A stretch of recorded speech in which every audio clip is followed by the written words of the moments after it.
very much like to thank Reverend Byron and the members of the congregation for giving me this opportunity to speak briefly on the persecution of Christians in Pakistan particularly. To most of us who are born and raised in the safety and the freedoms of the West, persecution is a history. Christians were persecuted for their faith 2,000 years ago. But to most Christians around the world, persecution is a reality of today. Over 10,000 Pakistani Christians have fled Pakistan due to increasing and violent persecution.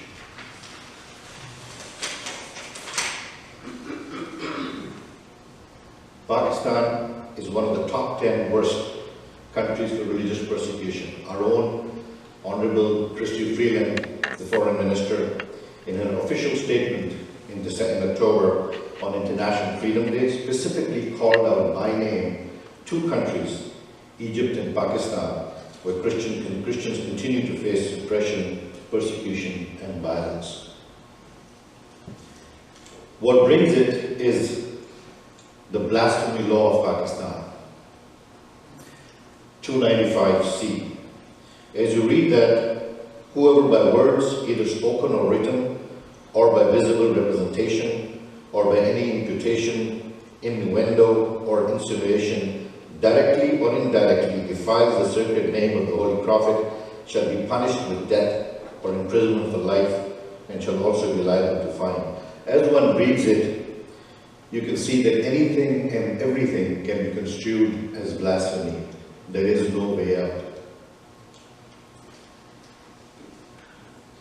The result of that law is actually ends up in mob violence.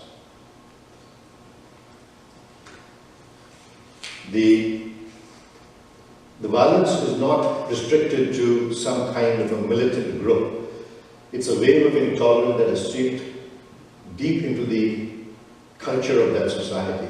From clerics to the average citizen, you can see on the bottom left, educated, lawyers, and even women, the bottom right picture. An angry mob of 3,000 fanatics torched 160 homes, 16 shops and 2 churches of Joseph Coveney in Lahore, and the court acquitted all 115 people charged with this attack. Shantinagar, which means peace with, the entire Christian town was burned down. A mob of 13,000 responding to calls from different mosques in the city attacked and burned down to ashes 775 homes, 13 churches, 3 schools and 10 shops. The complete town was burned down. Gojra massacre, this is the massacre that led to the exodus of Christians from Pakistan to outside countries, particularly to Thailand. Thousands attacked the town, burnt alive a family of 6, including a child of 7 years in that family. The anti-terrorism court in Pakistan acquitted all 70 suspects, citing an absence of Christian witnesses, and I leave it to your judgment as to why there were no witnesses in the court against the accused.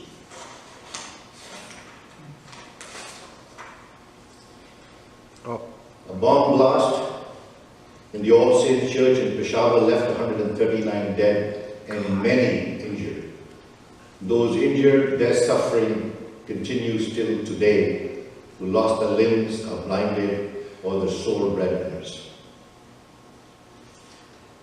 Quetta. This is my hometown. I was born and raised in the city. This is where our own church member, Kathy Bell, served for 36 years, and Jessica Hall went twice there to serve at this location in my hometown, Quetta. And this happened on the children program a week before Christmas.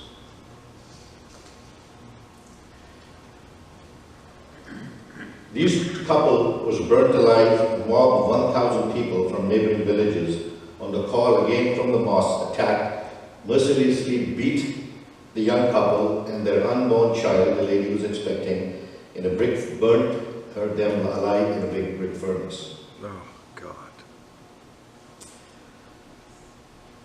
Now children are targeted to subdue the next generation. The 16-year-old has been charged with blasphemy. And the story of the 10-year-old girl accused of blasphemy, in the class everyone has to learn Islamia, the religion of Islam. Doesn't matter what faith you belong to. And in one of the stories or poem that was being written, a dot misplaced changed the meaning of the word, and it amounted to blasphemy. The child was slapped and beaten by the teacher. Once the children in the school and classmates found out, they took out a rally, reported to the school management. The clerics got involved, and there was a massive demonstration that the child should be charged. And the only favor that the management did and the administration did was help them leave town and run away from the town, give up their job in school, and go into hiding. The bottom on Rimsham Sea is a child who is uneducated, never read a book in her life, is slightly challenged learning, and lived her life cleaning homes with her parents for other people. That was how they earned. And she was accused by a cleric for burning papers of the Holy Quran. The child was arrested, charged with blasphemy. That is a mugshot at the police station at the bottom, put in a charge. The only fortunate thing happened that International Christian Voice, led by Peter Bhatti, hopefully he'll be getting one of the services, through the backdoor channels and his own influence and connections in Pakistan, along with the help of then Immigration Minister Jason Kenney, quietly got them out of Pakistan and brought them in Canada, and today she is safe in Canada.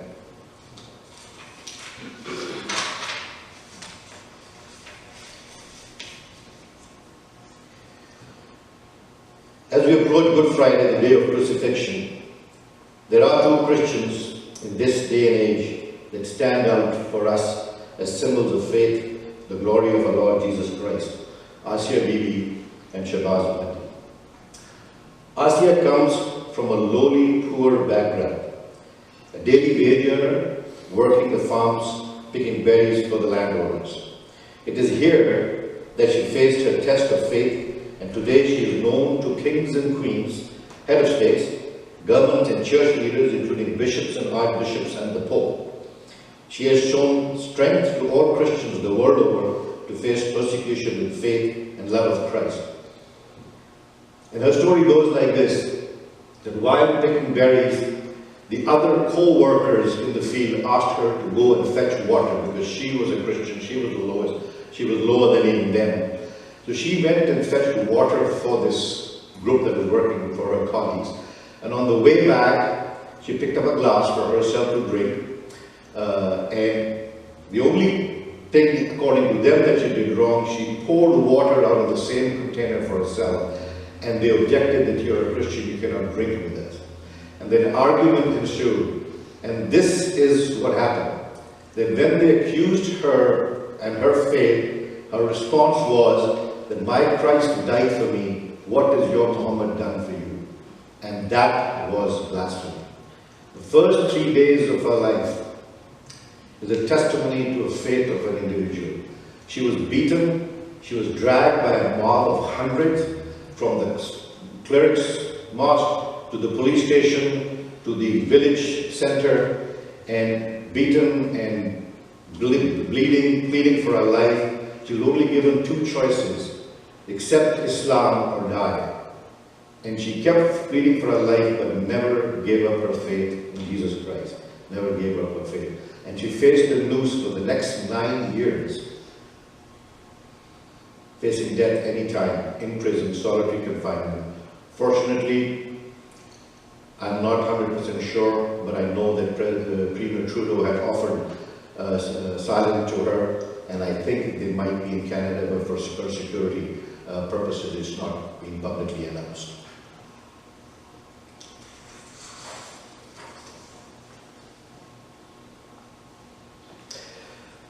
Next slide.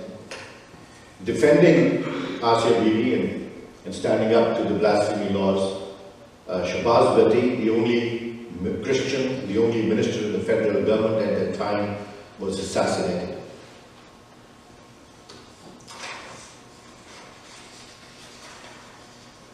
The governor of the province, one of the liberal politicians, was also assassinated for standing up for RCBB and talking against the blasphemy law.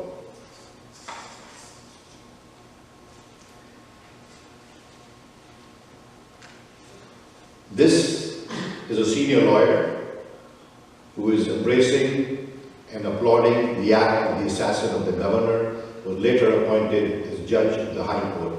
So that is how you can see where there is no justice for Christians in that country.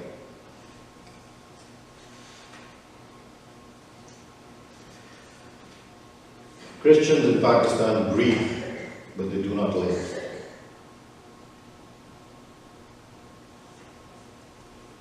There is no safety day-to-day life in the real sense for Christians in Pakistan.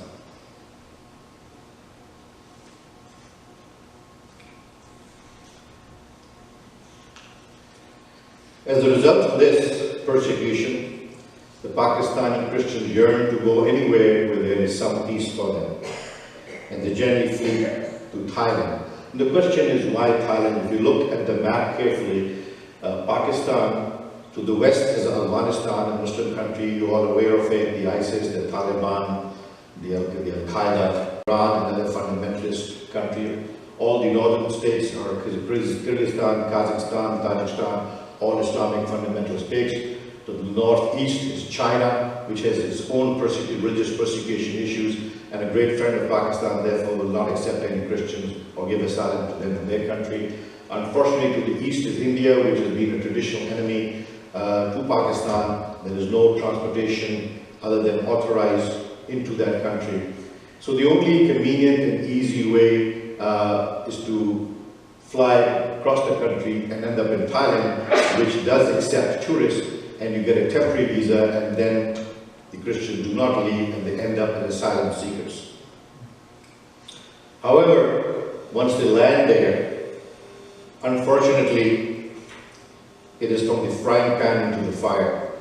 Thailand is not a signatory to the 1951 Refugee Convention.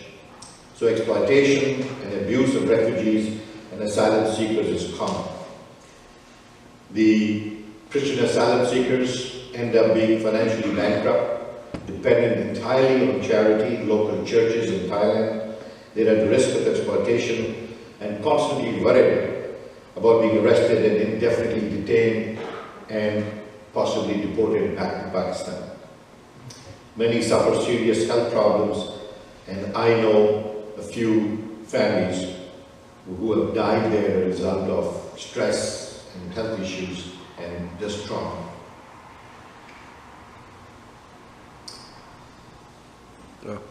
Mothers and children in Thailand detention centers are arrested during raids by the immigration police.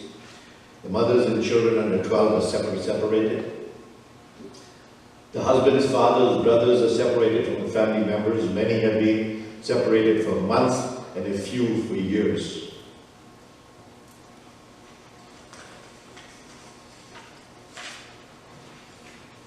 About International Christian Voice. And it says, verily I say unto you, inasmuch as ye have done it unto one of the least of these my brethren, ye have done it unto me. International Christian Voice is led by Peter Bhatti. He is the brother of the martyr Shahbaz Bhatti. And it is his efforts that he continues to visit Thailand, raise funds through private sponsorship program, bring whatever persecuted and vulnerable families he can to Canada. It's a charitable organization. They are sponsorship agreement holders sanctioned by the Ministry of Immigration, Refugees and Citizenship, and it is fully committed to resettling most vulnerable Christian refugees through this private sponsorship program.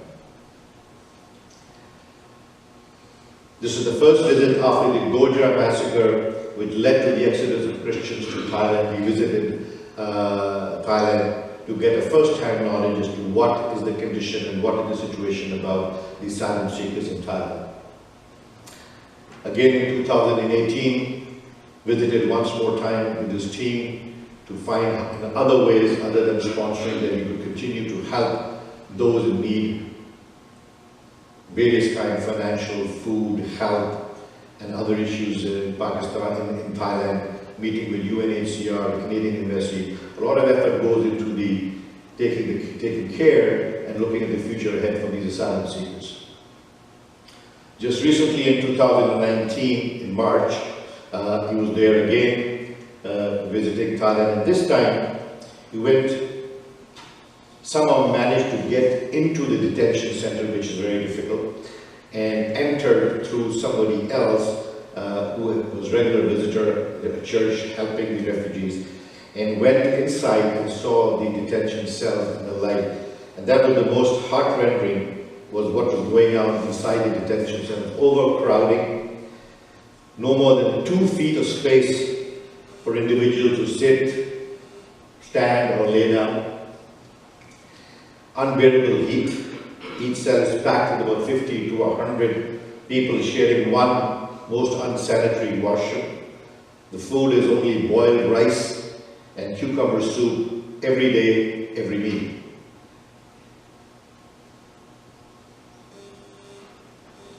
Since 2016, International Christian Voice has been holding a fundraiser, and this year our own church, Christ Church at Brampton, and the team were also actively present at the event and raised funds. And this time, after cost, $23,500 were raised to help assist one family, partially cover their 1 year of cost of resettlement into Canada.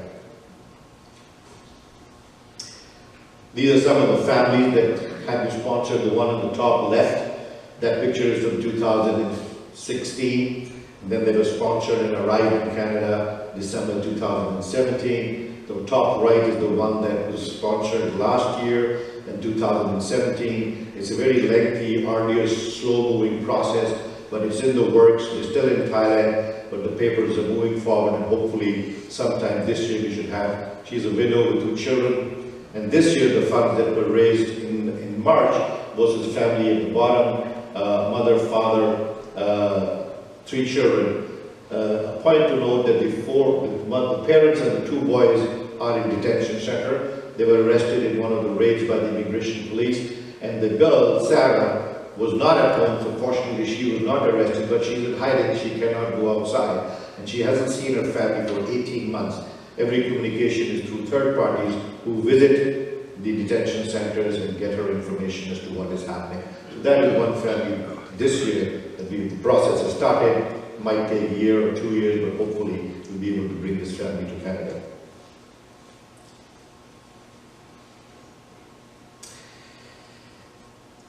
This is the first quarter, 2019. These are the families that International Christian Voice welcomed.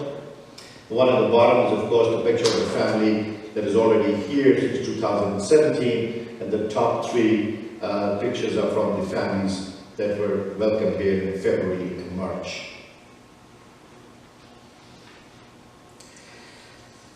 For I was hungry, and you gave me something to eat. I was thirsty, and you gave me something to drink. I was a stranger, and you invited me in. Naked, and you clothed me. I was sick, and you visited me. I was in prison, and you came to me. These 2 families at the bottom, like I mentioned earlier, the one on the left is a widow, and her husband died in Thailand from trauma and stress that they were going through. The 2 children are the ones that were sponsored last year, but are still in the process of paperwork and documentation. Hopefully we should be here. And one on the right is that we are sponsoring now this year. As I mentioned earlier, that at this time there are 2 figures that stand out in terms of faith. One was Asiya Bibi, the other is Shahbaz Bhatti. Shahbaz Bhatti was a young, charismatic Christian of very strong faith. In the sea of hostility in Pakistan, stood above the rest, fighting for justice for Asiya Bibi and against the blasphemy laws. He could not be bought, bullied, or threatened. He was such a pain to the government of Pakistan that they thought the only way to shut him up would be to bring him into the government, make him a minister, and how wrong they were. He did become the federal minister, but he continued his struggle from within to fight against the blasphemy law and to the right and justice of the Christians of Pakistan. He raised the profile of the Christian persecution around the world. He toured the world talking about what's happening in Pakistan. Then Prime Minister Stephen Harper had asked him not to go back to Pakistan, knowing what the threats against his life was.